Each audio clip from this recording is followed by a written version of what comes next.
Ok, Ricardo, ¿cómo estás? Muy buenas tardes, noches allá en España. Buenas tardes aquí en Querétaro, en Sí, México. aquí es casi la noche, empezar la tarde en México, claro. Te agradezco, Ricardo, que te hayas tomado unos momentos para mundos paralelos, para esta pequeña charla. Yo no les llamo entrevistas, les llamo más que nada pláticas, charlas.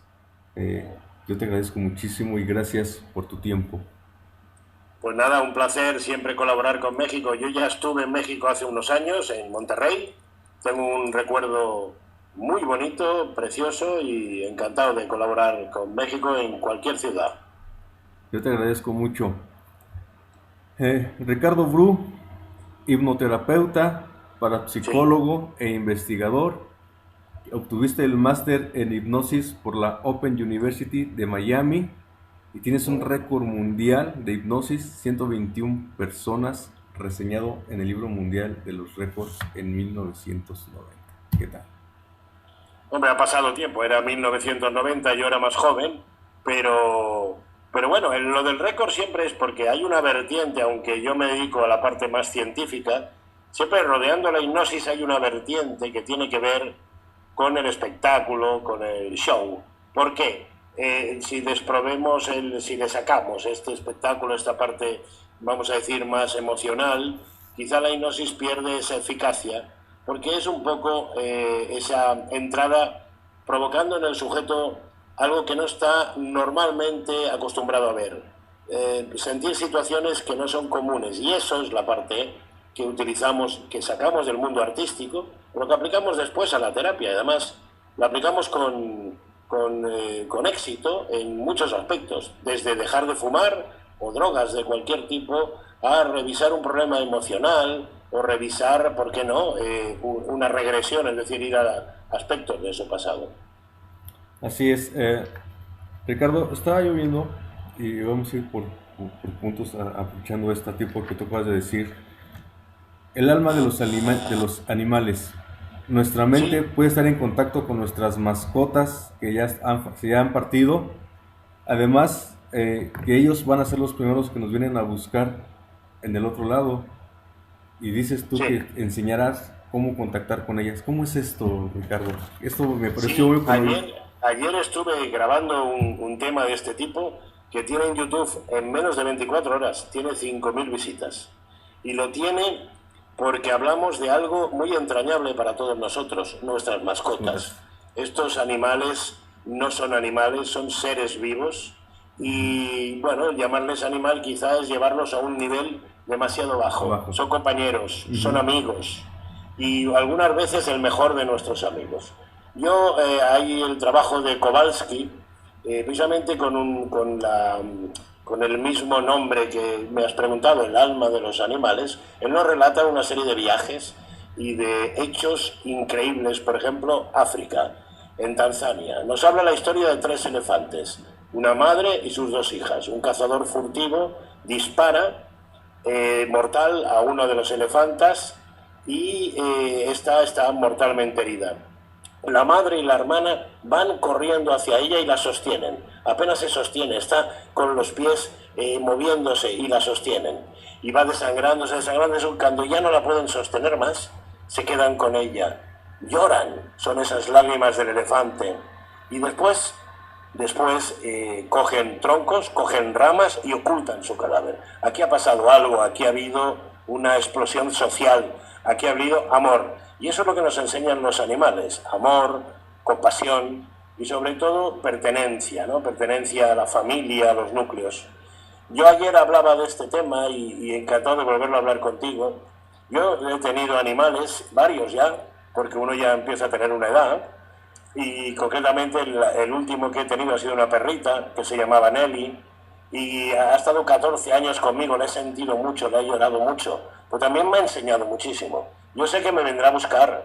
¿Por qué? Porque son esos ángeles, esas criaturas que realmente nos acompañan y porque cogen lo mejor de nosotros y nosotros aprendemos de ellos también lo mejor. ¿Qué aprendemos? Solidaridad, ternura, afecto, y insisto, compasión, ¿no? Por eso el hombre, el ser humano, se vuelve más humano si está en contacto con los animales y no al revés. Es así como lo veo. Así es. En algunas culturas, Ricardo, se dice que cuando tú descarnas, falleces, mueres, como lo quiera uno llamar, va a haber, nos hablan específicamente de un perro que es el que nos va a acompañar a pasar el río. Muchos dicen es un río, te va a acompañar a pasar el río, depende de la cultura. eh, Sí, muy cierto. y esta parte por eso a mí me llamó mucho la atención. Muchos que han viajado, que han tenido la oportunidad de morir, bueno, tú has de saberlo en tus regresiones, que han tenido la oportunidad de morir, pasar Sí, al otro lado de la luz, refieren que no solamente ven a seres queridos que ya han fallecido, sino a sus mascotas. sí, señor. Las mascotas que han tenido, y yo pues he tenido ya 5. Espero encontrarlas todas cuando me Uf, toque. Evidentemente, hay que contar que la historia nos habla, mira, en la Grecia clásica, sobre todo en el campo de los mitos, ya cuando hablamos del Hades, del infierno, cuando Orfeo va a buscar a Eurídice, tiene que pasar por delante del Cerbero, que es un perro de 3 cabezas. Y además aparece ahí el animal. Los antiguos egipcios tenían un guardián del inframundo, que era la gata Bastet. Esa gata Bastet para ellos era algo intocable, incluso la momificaban. Yo he estado en Egipto en tumbas de la diosa y por lo tanto los animales han formado parte de la humanidad siempre.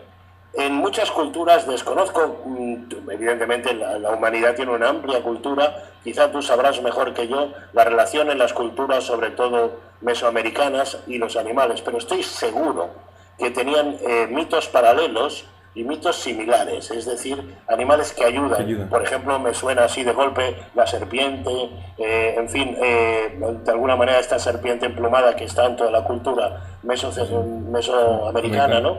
Pero también otro tipo de animales. Y esto es por algo, es porque es parte de nuestra enseñanza y con ellos aprendemos realmente nuestro camino. Así es. Me dices aquí que enseñaremos cómo contactar, o sea, tú dentro de estas terapias, de esto que tú haces, nos enseñas cómo contactar con esas mascotas, con esos seres queridos, vaya, porque Seres son queridos, seres sí, queridos. mascota nada, Sí, sí, porque seres son queridos, seres sí. queridos. Porque nuestro ser querido puede ser una persona humana, en forma humana, o una persona, dicho con toda propiedad, en forma animal, se hace un perro, un gato. Hay unos que les gustan los escorpiones o tarántulas de mascotas. Sí, sí, sí. Sí, entonces, unas serpientes, tú lo acabas de decir, Una las aves. serpiente, sí. He tenido una vez, cuando yo trabajaba, tenía una serpiente pues precisamente para eliminar fobias. Las tenía de un amigo fakir que trabajaba en el circo, me la dejaba para que ir haciendo desensibilización sistemática. Evidentemente yo a la persona la iba tratando, a lo mejor durante X sesiones, y la última sesión era ver la serpiente, si la fobia era así, y poderla tocar, ¿no? Y realmente le iba fantástico, ¿eh? Era una serpiente, era una pitón amarilla además, ¿eh? Y era además muy impactante, pero simplemente busca el calor las serpientes. Es decir, si los animales no son maltratados, si no hay un efecto sobre todo de supervivencia, no atacan.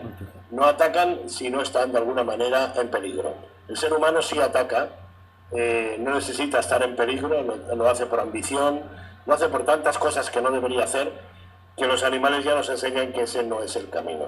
Evidentemente, hay a veces personas que tienen mascotas, como puede ser un loro, bueno, en México además, los pájaros en general tienen una gran incidencia, mucha gente tiene estas mascotas. Evidentemente, parece ser que de ellos no están tan cercanos como el perro, el gato, ¿verdad?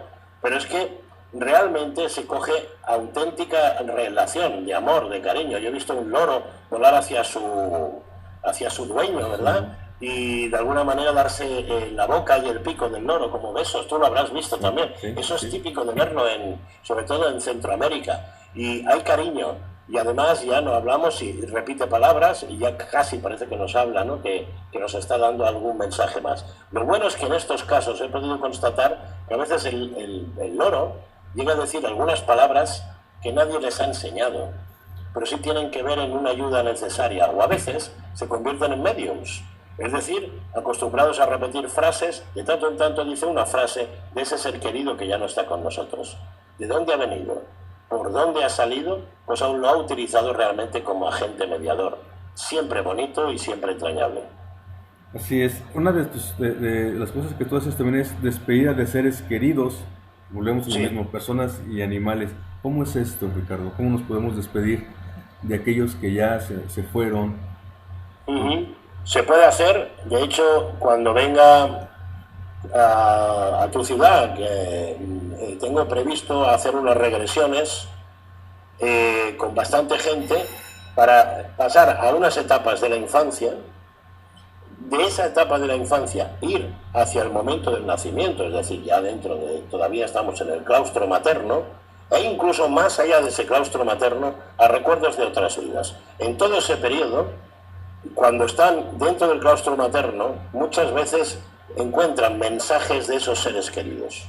Y muchas veces utilizamos ese nivel para que hablen, se despidan o contacten con ellos. O directamente, a través del recuerdo, a través de la memoria. Por ejemplo, situémonos a una señora que ha perdido a su madre recientemente. Esto lo he hecho hace muy poco y te lo voy a decir pues como testimonio casi vivo, ¿no? La ha perdido y está con el duelo sin haber podido recuperarlo. Se encuentra triste, se encuentra depresiva, se encuentra en un plano realmente lastimoso porque no acaba de enderezar su vida. Viene a la consulta, primero se la atiende debidamente, con afecto, con amor muy importante, porque si no reciben afecto es muy difícil el contacto. A esta persona se le explica qué vamos a hacer, que podemos pararlo en cualquier momento. La persona acepta y automáticamente hacemos la regresión, hipnosis regresiva, que al cabo de unos minutos, a veces 10 o 15 minutos, la persona entra en contacto con la memoria de ¿qué? Pues con la memoria de ese ser querido. Recuerda a su madre cuando ella era pequeña, cuando tenía 20 años, cuando se casó y su madre estaba tan contenta, lo va recordando. En un momento determinado ella lo vive, ríe, experimenta esos recuerdos que están ahí, entrañables para siempre, hasta que llega un momento en que empieza a notar que le está diciendo cosas que yo no le he preguntado, y yo le digo, ¿qué te está diciendo? ¿De qué te habla? Dice que pues, le pregunta por su hijo, le pregunta por su marido, por un problema que tienen en casa que yo no sé cuál es, pero que en ese momento me estoy enterando, y empieza a haber comunicación. Entonces aparece un flash. Pues yo lo titulo así, el flash. Es decir, notas una luz, algo está pasando ahí, esta persona está contactando, a veces llora, a veces ríe de alegría, y cuando despierta me dice, la he visto, ha venido a verme, ha hablado conmigo, me ha dado su mensaje. Es maravilloso para ella, para el pobre terapeuta que lo está viendo también es un momento entrañable. Y yo pienso que esto ayuda muchísimo a las personas, no para el duelo, sino para coger ese concepto de que hay algo más, que existe algo más y que sin duda hay esperanza. Tocando Ricardo, en lo que tú has vivido como experiencia con tus pacientes, Sí. Toma un segundo, Ricardo, por favor. Sí. ¿Sí? Eh,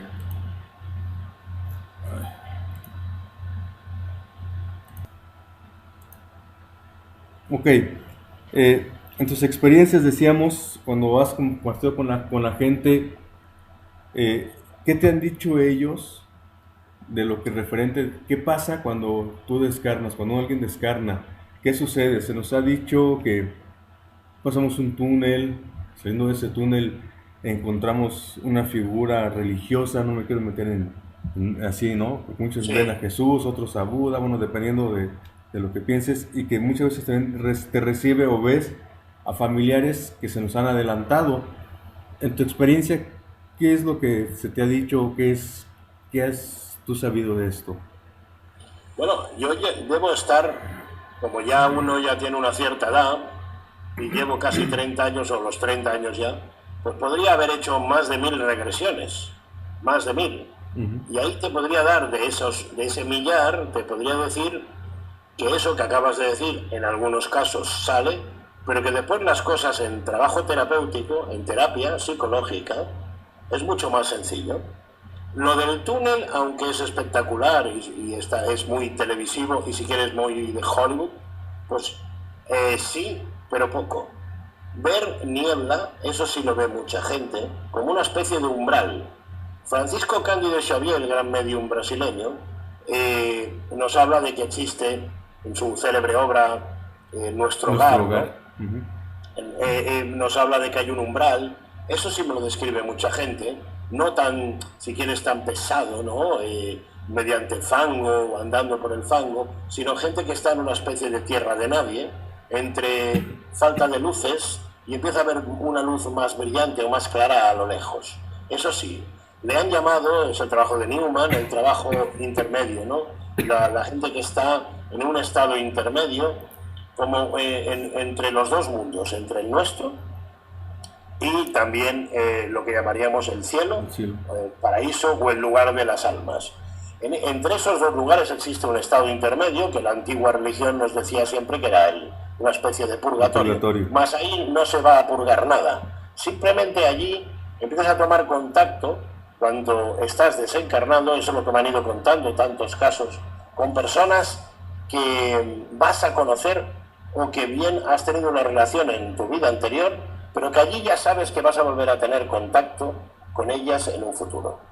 Y sigues tu camino, y mucha gente me relata en este punto que, y me dice, pues que gente que ha tenido en esta vida, estamos hablando que yo le hago la regresión a los vivos, a los muertos no, sí. Y te están contando esa experiencia de sus recuerdos de otras vidas, no de esta, porque esta no ha concluido.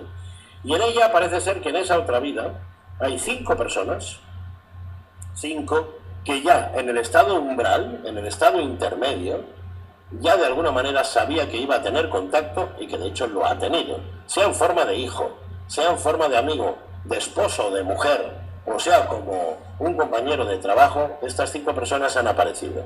Me hablan de esto, me hablan de la niebla, me hablan de nuestro hogar, de llegar a ese nivel tan bonito, tan práctico y tan excepcional como nos dice Cândido Xavier. No he tenido nadie que me lo haya contado, por eso él es excepcional.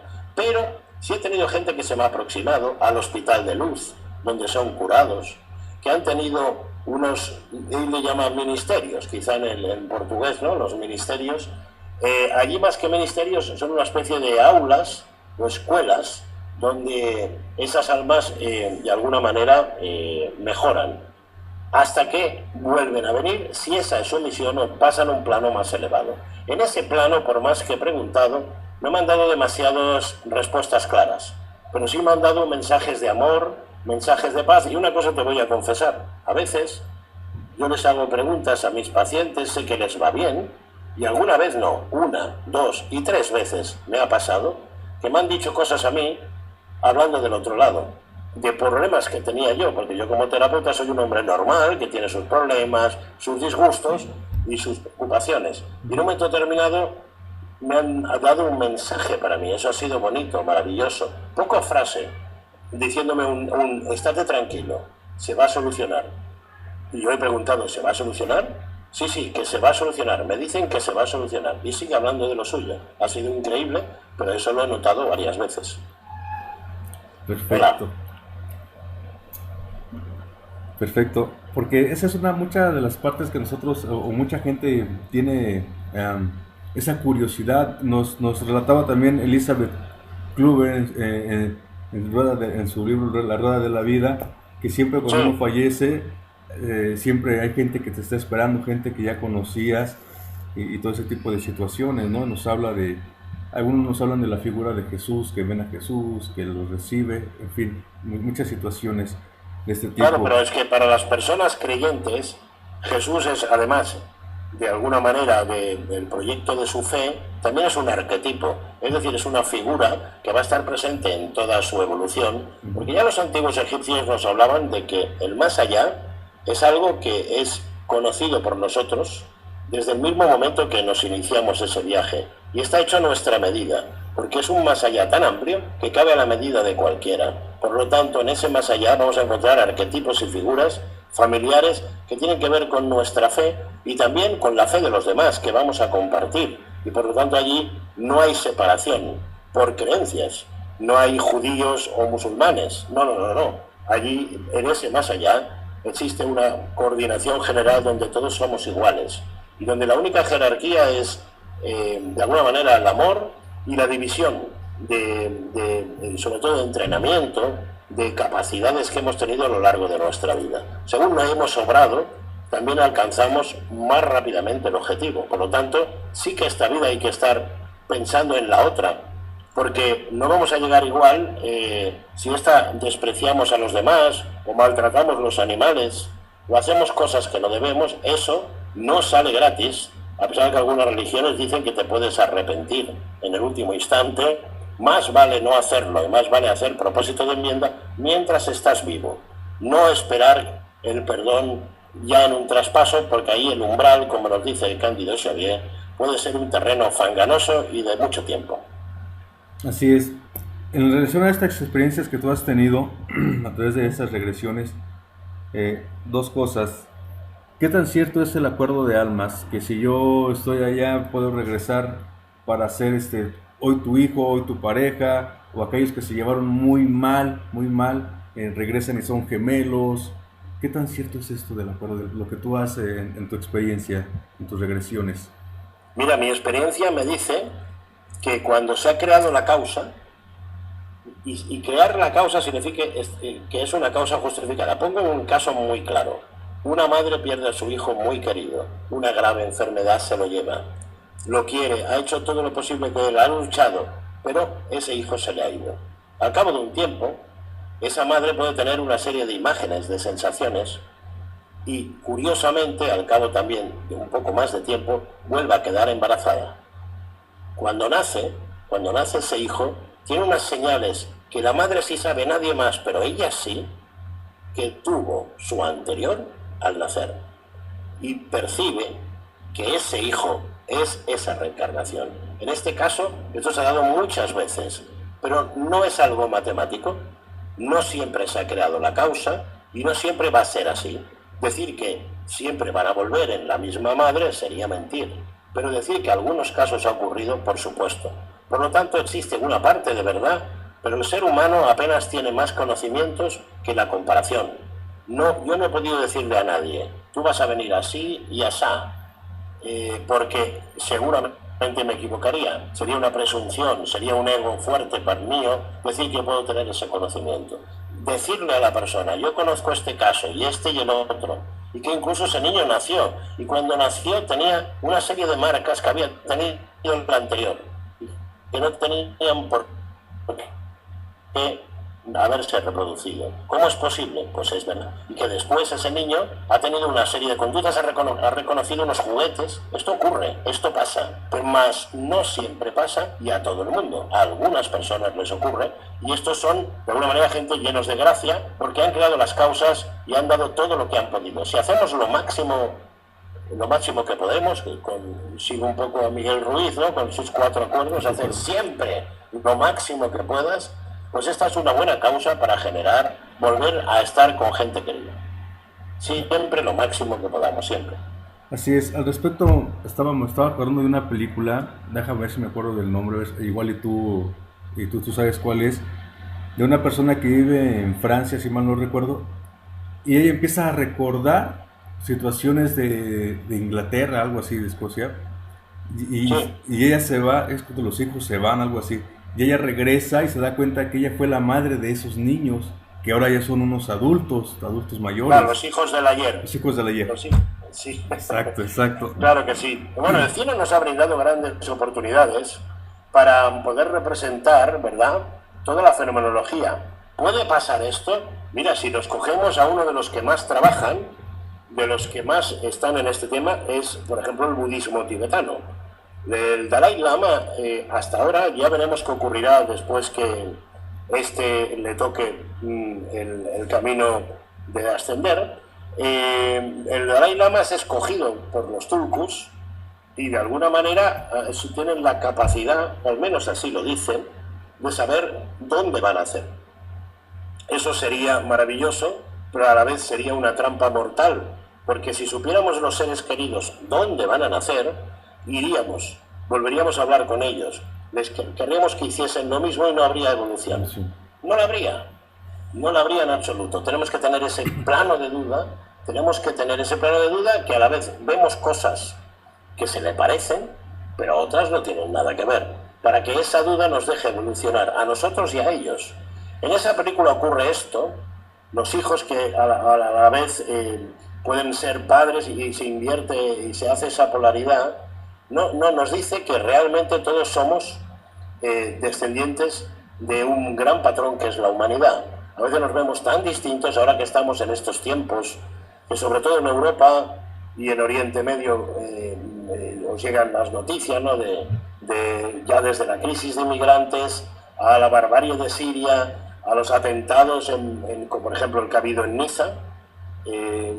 Todo esto ocurre por ese odio exacerbado y porque hemos pensado que entre nosotros somos distintos y somos todos iguales, tengamos la piel más negra o más blanca, seamos rubios o pelirrojos, somos todos iguales. Por lo tanto, lo que me enseña a mí las visitas: igualdad, un orden de humanidad que es amor, amor incondicional, pero la mayoría de regresiones siempre me llevan a que el sujeto tiene que estar en paz, haciendo lo máximo que pueda, y sobre todo es un amor incondicional, pero además certero. Hay que decir la verdad, no mentir, porque el mentir quizás uno de los daños más gordos que hacemos a nuestros seres queridos, mentirles, falsificarles el afecto. Ahí eso da grandes daños. Por lo tanto, lo que tenemos que hacer es, en esta dirección, ser sinceros, y seguramente las causas para que estos seres vuelvan a estar en contacto con nosotros va a ser seguro en un futuro. Así es. De este tipo de cosas también, de las reencarnaciones, siempre esas dudas que toda la gente tiene, la gente normal, común, un servidor también. Yo sé que existen, y muchos dicen que nosotros ya somos habitantes viejos o que no hay almas nuevas, que somos ya habitantes ya muy viejos. Estaba yo platicando hace días con una persona en Guadalajara y me decía que a ella le referían que ella tiene, no quiero mentir, más de 5,000 años, 5,000 años, que ella existía ya 5,000 años antes de la creación como planeta, ¿sí? Claro. O sea que es un alma viejísima. ¿Y tú qué sabes al respecto? O sea, nosotros mínimo cuántas encarnaciones tenemos. Ella me refería a mí, yo te veo a ti que tú fuiste como que un escribano en una de tus vidas pasadas. Es muy bueno, yo sí lo creo. ¿Tú? Bueno, a ver, yo soy un creyente, yo me creo muchas cosas, más me creo todo aquello que hace el ser humano para prosperar. Por ejemplo, tú podías haber sido un escriba en el antiguo Egipto, podrías, perfectamente. Tú podías haber estado en Grecia, podrías, ¿por qué no? O yo podía haber estado en México y haber ahora nacido en España, perfectamente, eso podría pasar. Pero ¿qué es lo que nos importa? Nos importa tanto en dónde o el qué, o qué aprendimos, o qué entendimos, o cómo nos relacionamos. Por eso 5,000 reencarnaciones, 250, no es muy importante, porque a veces el volver muchas veces, aquí detrás mío tengo la rueda del Sansata, mira, hablando de reencarnación, la rueda budista. Y en esa rueda nos dice que el eterno retorno, el volver una y otra vez, no es un premio, es un castigo. Es decir, venimos para volver a experimentar situaciones similares a las que hemos creado hasta que nos perfeccionamos. Buda, cuando alcanza la iluminación, está fuera de esta rueda. Él ya no vuelve, ya no se vuelve a reencarnar, porque al estar iluminado ha tomado conciencia plena. Y es esa conciencia plena la que nos libra de la reencarnación. Por lo tanto, veamos lo siguiente. Tengamos de venir las veces que tengamos de venir, son todas con un objetivo: perfeccionarnos, aprender. Después ya nos quedaremos como un espíritu elevado, ya no tendremos que volver. En el budismo, esto sería el caso de Buda. En nosotros, cualquiera de nosotros puede llegar también a este estado de no volver, por espíritu más elevado. Por lo tanto, el número de reencarnaciones, que es tan difícil de saber, hay quien lo hace por la quiromancia, por astrología, o por antiguas mancias ancestrales, y le salen una serie de datos. ¿Sabes a dónde he llegado yo? A ver que casi todo el mundo que interpreta acierta sobre predisposiciones, formas de ser, número de hijos, gustos, lo cual nos habla de la personalidad, pero casi todo el mundo acierta en lo que fue la última vez que vino. Pero ya más allá, es casi un terreno más especulativo. Pienso que el ser humano apenas tiene conocimiento más allá de una reencarnación. Es muy complicado llegar ahí. Esa es mi opinión. Así es. Ah, en toda esta parte, Ricardo, perdón, Sí. eh, se me fue la pregunta, la tenía aquí, se me fue. No te preocupes. Bueno, estamos hablando de reencarnación y de crear las causas. Hablábamos también de que podemos saber cuál fue nuestra vida anterior, pero pretender saber 10, 12, 15, 20 reencarnaciones atrás, quizás encontrar ahí una maquinaria tecnológica que no tiene nada que ver con el alma. El alma no necesita de todos esos efectos, sino la última vez, lo que tiene que aprender y cómo aplicarlo. Quizá hay gente que a mí me ha dicho, yo tengo 50 reencarnaciones. Digo, bueno, pues si tú crees que lo tienes, muchas veces necesitamos poner número a todo. Parece ser que si uno se ha reencarnado 500 veces es más que el otro. Y puede ser que es todo lo contrario. A ti no te venir muchas veces porque sigue haciendo los mismos errores. Está en esa línea, ¿eh? Así yo también pienso. Ya, recordé esto. ¿Por qué, Ricardo? ¿Por qué? A ver si tú en tu experiencia de sus regresiones lo has podido saber o te lo han podido decir. ¿Por qué nosotros cuando reencarnamos se nos olvida quiénes fuimos o qué fue lo que hicimos para poderlo mejorar? Bien, ¿Por qué? encantado de que me hagas la pregunta. Tenemos que perder la memoria de quiénes fuimos en unos aspectos técnicos. Por ejemplo, si uno era músico o si era, por ejemplo, matemático. Perdemos la memoria de las principales aficiones porque al nacer, nos lo dice también el Samsara, venimos casi con los sentidos sensoriales completamente anulados. Vamos despertándolos poco a poco para que vayamos aprendiendo y nos vayamos relacionando. Pero hay una serie de sentidos que no perdemos, pero no son de los 5 sensoriales. Ya es el sexto y el séptimo y el octavo, que son los sentidos del amor, la predisposición. Hay niños pequeños que quizá están con otro y de golpe, sin que medien ellos apenas palabras, se dan un abrazo. O se quedan completamente como maravillados viendo pues, un niño, otra niña, parece que ya se conocían. ¿Qué está ocurriendo ahí? No hay información, no hay el número de teléfono, no hay dónde estuvieron, pero algo les atrae. Eso sí se tiene.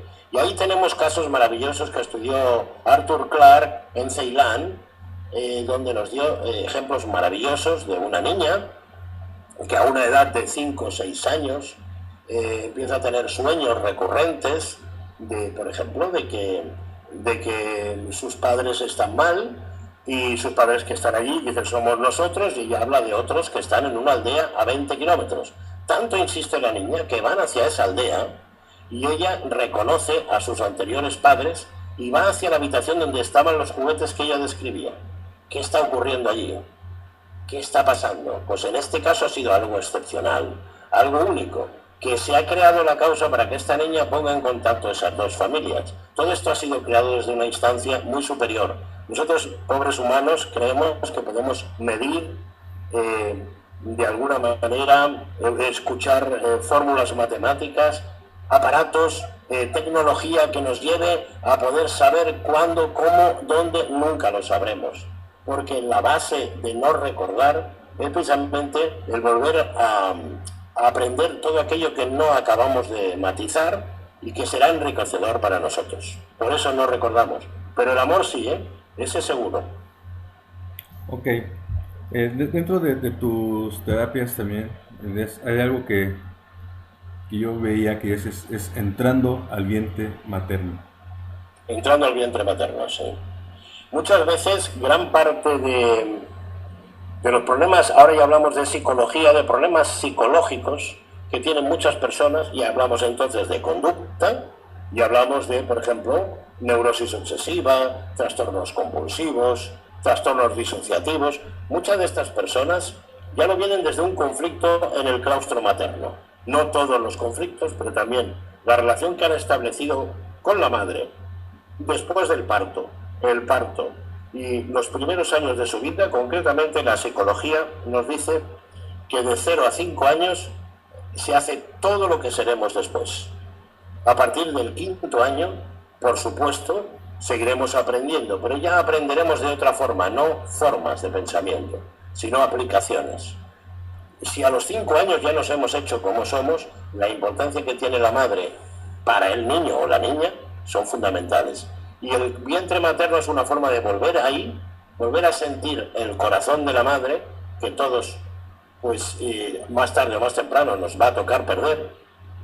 Pero antes es recuperar ese aliento, ese amor más esencial que es el materno, y muchos sujetos mejoran muchísimo su psicopatología precisamente en esa terapia regresiva al claustro materno. Ahí recuperar el amor, recuperar los latidos de corazón que sentían de su madre, recuperar un poco esa parte les sana, porque estamos hablando de sanación, y les hace más aptos para la vida actual y moderna y conflictiva. Así es, entonces, cuando tú haces este tipo de terapias, por decirlo así, regresivas que nos transportan nuevamente al vientre materno, en el útero, estamos haciendo una reconexión. Sí, la persona muchas veces, ¿qué le ha ocurrido? Bueno, aunque la terapia de reconexión es otra, al menos la que yo utilizo es, han perdido el vínculo fundamental, que es a veces yo tengo a personas que me vienen con un rechazo absoluto a sus padres, con una malísima relación, pero que esa malísima relación ya la tienen en su matrimonio actual con sus hijos, es decir, están repitiendo una serie de patrones una y otra vez. Al volver al claustro materno, vuelven a ser esos niños que han querido dejar de ser, porque todos, el alma de niño la llevamos todos, ¿no? Yo que me dedico a investigar, sé que investigo porque soy niño como investigador, ¿no?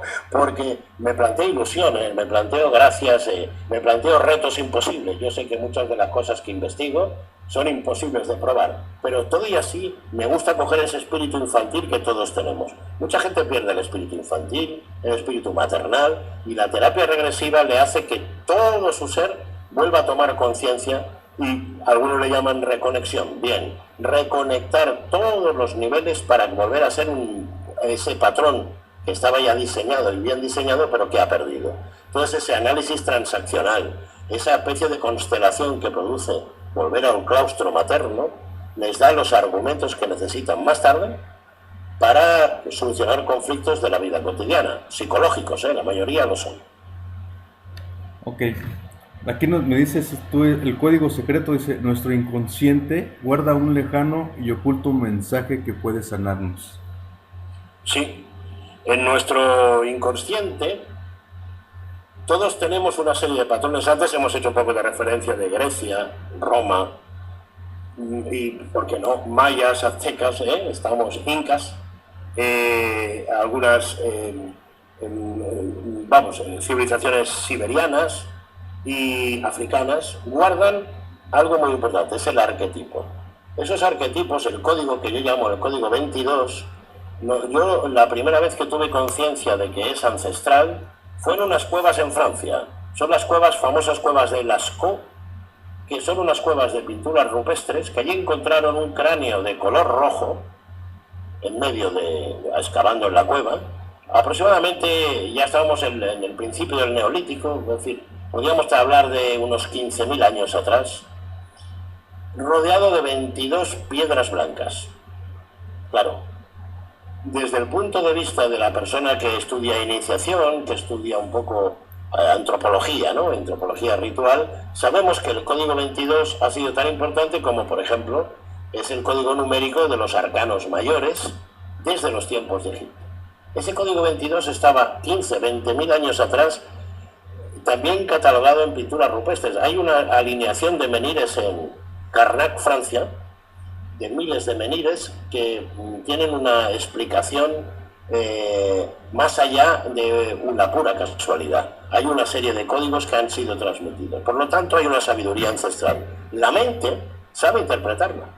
Yo hago esa prueba en mis cursos, en mis alumnos. Les doy 22 bolitas de papel, o algunas veces les doy 22 piedrecitas, da igual, pero que tienen un número, y les hago escoger conforme hacen una pregunta o hacen una reflexión, y por ejemplo me cogen la bolita número 13, la bolita número 6, la bolita, ¿por qué no? La número 7. Mira, yo ahora mismo te acabo de dar tres detalles, ¿no? La 13, la 6 y la 7. Bien. Esta persona ha preguntado por un tema de pareja y la respuesta ya la tiene en su mano. ¿Cuál? 13, que significa cambio, transformación, un proceso que va a cambiar. 6, que significa acuerdo y también compromiso. Y 7, que va a ser exitoso. Esa misma persona acaba de contestarse por coger adecuadamente los arcanos. Por lo tanto, este código secreto está aquí dentro, ¿eh? Está. Y hay más. Descifrar estos códigos ancestrales sobre las mancias ocultas, que ahí es el verdadero sentido, mancias que hay en todas las culturas, la forma de interpretar la mediunidad de alguna manera. Llegar a esos códigos es lo que intentamos en los cursos y en investigación. El código secreto, por lo tanto, es saber utilizar los recursos intuitivos que todos tenemos. Así es. Ricardo, yo he sabido de casos que por medio de la hipnosis, de la autorregresión, sanan las personas. Aquí en México había una revista hace muchos años, no sé, pues tú estabas aquí en México, Duda, no sé si te acuerdas de esa revista Duda, Sí. que tocaba temas de parapsicología, normales, ovnis, reencarnaciones, en fin. Sí, sí. Yo recuerdo que en una de esas revistas leía que algunas personas que usaban la regresión, por ejemplo aquel que no veía bien o tenía ciertos problemas con la vista, haciéndole una regresión sabía que en su vida pasada tuvo un accidente o X y por eso la vista no o la perdió o X, cierta situación, y que haciendo ese tipo de regresiones te dabas cuenta el porqué de ciertas dolencias o ciertas cosas que tenías y podías sanar. ¿Nos Sí. sirve así tú que estás metido en esto? ¿Esto Claro. qué tan real es? Bueno, todo tiene una parte de realidad, pero a la vez nos olvidamos del inconsciente. Esto tiene un peligro. Imaginemos que una persona tiene una deficiencia física, por ejemplo, ha nacido con una pierna en mal estado, ya te pongo una pierna, y cojea. Y se le dice que en una anterior reencarnación, cuando se le dice busca que cayó del caballo porque era un atracador, una especie de asaltante. Bien, mi pregunta la lanzo yo de nuevo y digo, vale, y ahora ya sé que fue un asaltante, cayó del caballo y ahora ha venido cojo. Pero le digo la pregunta, ¿y cuál es la solución? Porque la solución no es decirle, usted le ha pasado esto por esto, sino la solución sería que esta persona, ¿qué problema tiene? La cojera, desde luego, esto es de medicina, esto es el especialista, pero si tiene un trauma por ello, ahí sí le podemos ayudar. ¿Le ha servido ver que es un jinete caído para curar el trauma? Si le ha servido, adelante, perfecto, pero si normalmente no le va a servir. Y lo que hará es especularle sobre más alternativas. Mi opinión es que hay que ser muy cauto con esto. Sí, a investigar, pero no busquemos una relación directa de cada cosa, porque, por ejemplo, estaremos todos de acuerdo que hay suficientes enfermedades y problemas como para que no haya una relación directa de esa enfermedad con una relación que hayamos tenido en una vida anterior. Imaginemos que una persona ha sido muy buena. No significa que que haya sido muy buena, en esta vida no vaya a tener ningún problema, porque todos los problemas que va a tener van a ser pruebas, van a ser enseñanzas. Entonces, esos que buscan, esto te ocurre por esto, es como una especie de biodescodificación del pasado, y yo lo encuentro un poco peligroso, entiéndeme, yo como terapeuta intento salvar la salud de mis pacientes y les digo que la causa es de una vida desordenada. ¿Qué solución les estoy dando? Ninguna. Les digo la causa. Si esta causa les curara, pero normalmente les va a llevar a tener otra nueva pregunta y otra. ¿Y por qué? ¿Y por qué no cambié? Y entonces empezaríamos un relato inacabado. Habría que buscar qué puedo hacer en esta vida para mejorar. No tanto qué hice en la otra, que ya la hice y ya por eso he venido a esta.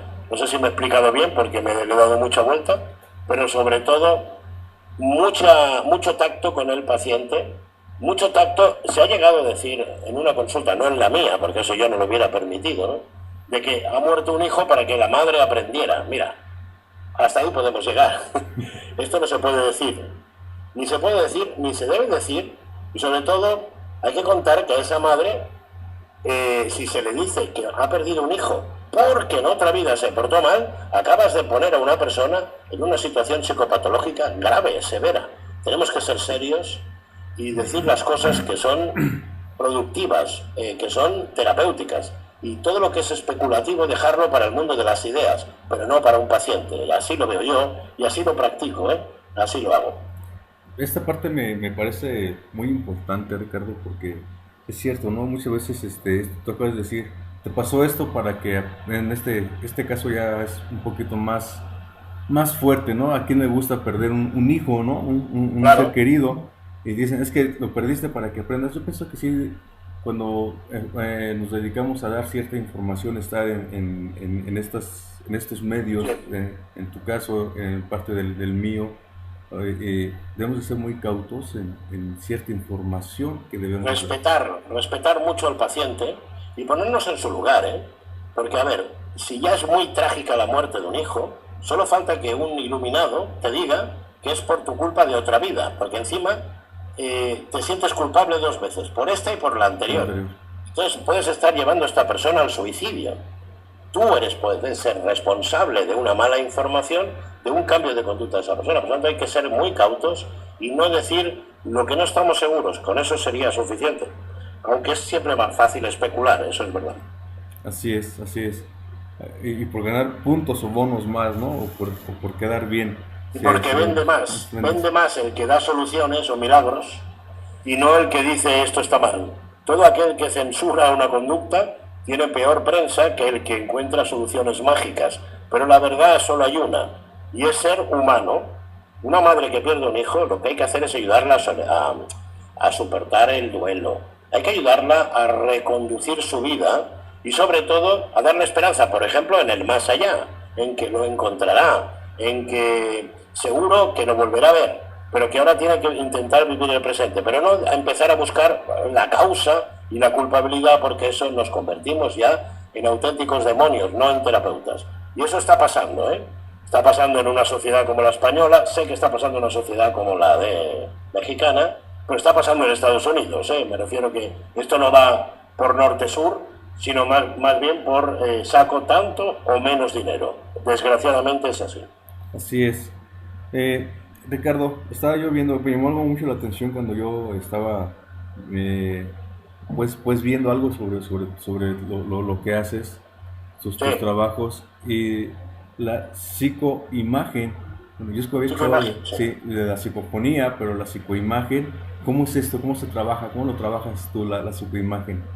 Sí, la psicoimagen lo trabajamos mediante un circuito cerrado, mediante una televisión de plasma, con una cámara de alta definición proyectada sobre la misma, en una sesión espírita, en una sesión de invocación, por ejemplo, de contacto con los seres queridos, proyectamos ese circuito. Y entonces ahí, al proyectar, se hace un efecto Venturi, un efecto sin fin, empiezan a aparecer imágenes, caras, huellas, manos, aparecen muchas cosas que no están grabadas, porque la cámara que graba solo está haciendo un circuito cerrado y empiezan a salir sobre el plasma. Como todo se graba, después las podemos ir buscando y vemos que, por ejemplo, yo tengo una que me dejó impresionada, que sale una playa, estaba una medium en trance y salía una playa, las olas, unas montañas, evidentemente eso no estaba delante del televisor, la cámara solo veía la cámara, por lo tanto eso había venido de otro lado. Hacer psicoimágenes, hacer psicofonías, es decir, grabar audio sobre voces, es muy interesante y cada vez que hay reuniones, regresiones, momentos en contacto con el más allá, yo invitaría a la gente pues a que lo hiciera. Espero cuando venga aquí a vuestra ciudad podamos organizar alguna salida de investigación y hacer psicoimágenes y psicofonías en banda de alta tecnología para pues tener reflejado el audio en vivo, ¿eh? Pero no hay que ir a buscar, a veces la gente va a buscarlo a un castillo o a una casa que tiene... No, es que es el sujeto, la persona humana, el mejor material que podemos tener, porque si ella entra en trance, ahí puede darse perfectamente la psicoimagen y la psicofonía. Sí, sí. Fíjate que, si no todo esto, volviendo otra vez a lo que era la revista Duda, yo me acuerdo, ahorita que estabas mencionando, que a veces, ¿te acuerdas que, por ejemplo, los televisores de antes, de repente se acababa el canal se acababa la transmisión Sí, y empezaba como que la nieve, ¿no? Ahí claro, porque era tubo catódico, sí, así sí. es. Era Y otra tecnología, otra sí. tecnología, así es. Y entonces, muchas veces en esas pantallas, o en esas televisiones antiguas, se aparecían imágenes, ¿sí? Sí. De personas que ya habían fallecido. Y la gente de repente a lo mejor te quedabas tú dormido, despertabas y veías que tu televisor estaba haciendo pues la famosa nieve y de repente veías imágenes. Es algo muy Sí. parecido a lo que tú acabas de decir. Y hay una película, no recuerdo el nombre, de Michael Keaton, donde él Sí, el trabaja. White Noise, ¿no? eh, Una que es, sí, White Noise, sí. sí, Yo sabes que soy peliculero porque busco las películas porque a veces le tengo que recomendar a un paciente y tengo que decir, mire, vea usted esta película, si veo que la película tiene calidad, calidad. Ujú. si tiene un sentido, porque algunas lo tienen, para que usted haga una idea de cómo puede ser este tema. Y va bien para eso, porque a veces nos falta colocar imágenes, ¿sí? En esta película sale eso, precisamente, ¿cierto? Sí, donde él va y a través de esas imágenes y las psicofonías, él creo Te que van dando mensajes. pierde un hijo, algo ¿Sabes así. cuál es la diferencia? Que en el antiguo tubo catódico de los años 80, Ujú. 90, aparecían muchas imágenes, pero a veces eran interferencias. Sí, Yo te estoy hablando, bueno, a veces no, la mayoría. Lo que pasa es que podías identificar a un ser querido por el tema del granulado. Ahora con los de plasma y sin interferencia, con circuito cerrado, si algo entra ahí, es algo que ha venido no del circuito, ni captado, sino ha venido colocándose en otra dimensión. Algo ha tenido que pasar por allí en medio que nadie ha visto, ¿no? Por ejemplo, era una sesión espírita, como te decía, y salía la montaña y la playa. ¿De dónde había salido esa playa si estábamos además en una ciudad que no tenía ni playa, ni río, ni nada? Es decir, totalmente fuera de la zona. Eso vino de algún lado. Saber por qué. Normalmente estas imágenes, estas psicoimágenes, nos dicen algo que puede ser trascendente para el sujeto, ¿eh? Yo creo que tengo en YouTube creo que tengo una ouija grabada y algo de psicoimágenes, sí. Yo tengo bastantes vídeos que puedo invitar a la gente que nos pueda seguir, que pueden verlo, por supuesto, son todos gratuitos, y que yo la idea cuando venga a México es poder hacer experiencias en vivo, que es lo que hago en Europa, no hablar tanto en el plano teórico de cómo puede ser, porque esto muchas veces es muy repetitivo, sino vamos a coger a personas que tengan problemas y en vivo ver cómo se solucionan y si hay psicofonías, si hay psicoimágenes, si hay transmisión de pensamiento, hacer esas experiencias y tal y como hice yo en la Gran Pirámide y en esas zonas, llevarlo. Me encantaría estar en un templo, por ejemplo la Pirámide del Sol o de la Luna y otra área, de hacer una transmisión de conocimientos, de telepatía, que creo que ser muy interesante. ¿Te parece si cuando vienes a México, Ricardo? En principio tengo programado el mes de mayo del 2017, iré a DF y de allí pues ya es Neru la que me dirá dónde voy, que no lo sé. Ella es la única que lo sabe, es ella. Pero que será evidentemente por la zona centro. Yo creo que me habló de Puebla, creo que me habló de DF, en fin, algo por el estilo. Ahí lo interesante es empezar a buscar casos, lugares donde investigar. A ver, México es un país riquísimo en cultura, es un país riquísimo en formas de ser y precisamente en fenomenología extrasensorial riquísimo. Por ejemplo, no hemos tocado, pero que es otro de los temas que siempre me preguntan cuando yo vengo a México, es por el tema de visitantes extraterrestres, naves, bueno, hay enormes organizaciones, ya lo sabes, de gente tal. Yo he hecho muchas abducciones, perdón, he hecho regresiones a abducidos. Yo tengo mi opinión personal, pero ha sido muy interesante ver los detalles que dan, algunos escalofriantes. En fin, todo esto se nos abre y la idea mía es cuando venga poder experimentar. Creo que es lo más bonito de todo este trabajo. Así es. ¿Te parece si cuando estés en México nos ponemos de acuerdo y hacemos algo juntos? Eso está hecho, ¿eh? A mí me encanta trabajar. Búscame, ya ver, sitios que me gustan a mí de México, muchos. O sea, ¿cuál no me gusta? Me refiero, que es que hay tantos sitios para ir, tantos. Lo ideal es coger un templo y hacer algo ahí para hacer una regresión arqueológica o si quieres, arqueología psíquica. intentar contactar con ese pasado. Me va a acompañar en este viaje mi mujer. Ella estuvo conmigo en la Gran Pirámide de Keops y pasamos una noche en su interior, con un permiso del gobierno egipcio, haciendo experiencias un poco emulando a Napoleón y su famosa noche. Eso me encantaría buscar y poder hacerlo en algún monumento, pidiendo los permisos para investigar en México. Creo que es la parte que me falta, porque si hay un referente fuera de Europa es México para todo esto. Está el Templo Mayor en el pleno centro de la Ciudad de México, en el Zócalo. Está Teotihuacán. Pues vamos a ver qué se puede hacer.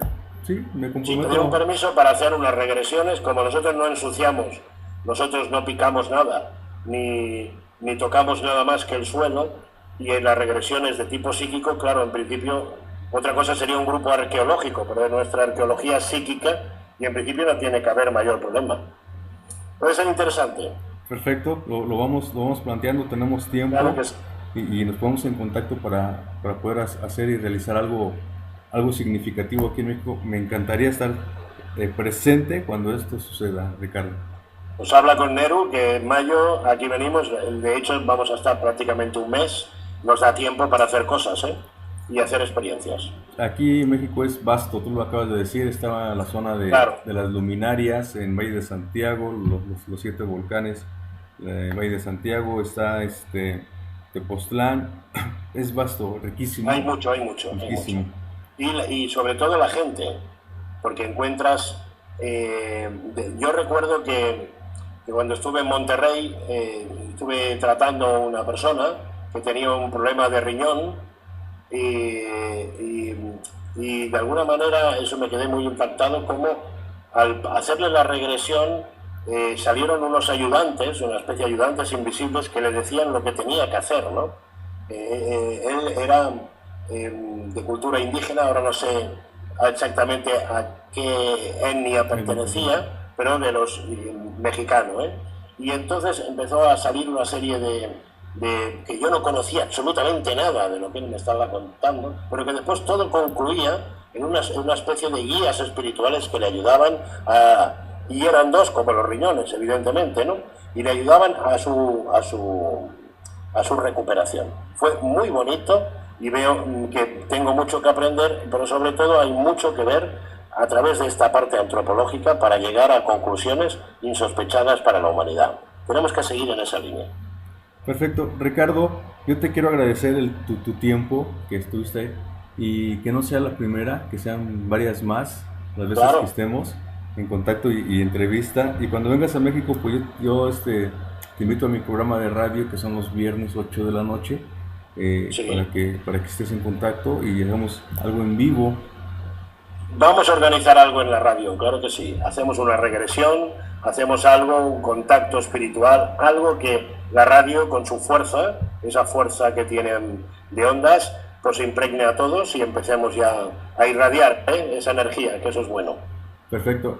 Ricardo, si yo quisiera hacer o contactar contigo una regresión, o una terapia contigo a España, ¿cómo lo hago? ¿Cómo te contacto? ¿Cómo te contacta la gente? En España, pueden, mira, buscarme a través del Facebook, por ejemplo, directamente. La página de Ricardo Bru es la parte más sencilla. Pero si es México, existe una página también de mía en México, que lleva Neru, Sí. que lleva desde aquí, de la ciudad. Y yo pienso que la mejor forma de contactar conmigo para regresiones es a través de ella en México. Que Perfecto. pueden contactar en España, por supuesto. Pero vamos a dedicar a México un poco para los mexicanos, ya que voy a ir yo, pues valdría la pena que esperaran a que yo llegara, y no que tuvieran que hacer 13 horas de vuelo para venir a verme, que yo voy a estar allí y que voy a hacer terapias, por supuesto, en México. Perfecto. Ahí está para toda la gente que nos va a ver esto en YouTube, no solamente de México, Centroamérica, la parte Sí, de sí. Estados Unidos, Sudamérica. Pues Ricardo Bru estará con nosotros en mayo, y estamos en contacto. Ricardo, ¿algo más que quieras agregar? Nada, que ha sido un placer hablar contigo, y voy pensando en investigaciones ya y cosas para el futuro, ¿eh? Excelente, excelente. Pues Ricardo, te doy un abrazo, bendiciones y gracias Igualmente. por tu tiempo, y nos despedimos ahorita, ¿va? Aquí terminamos. Muy bien. Hasta Gracias. pronto.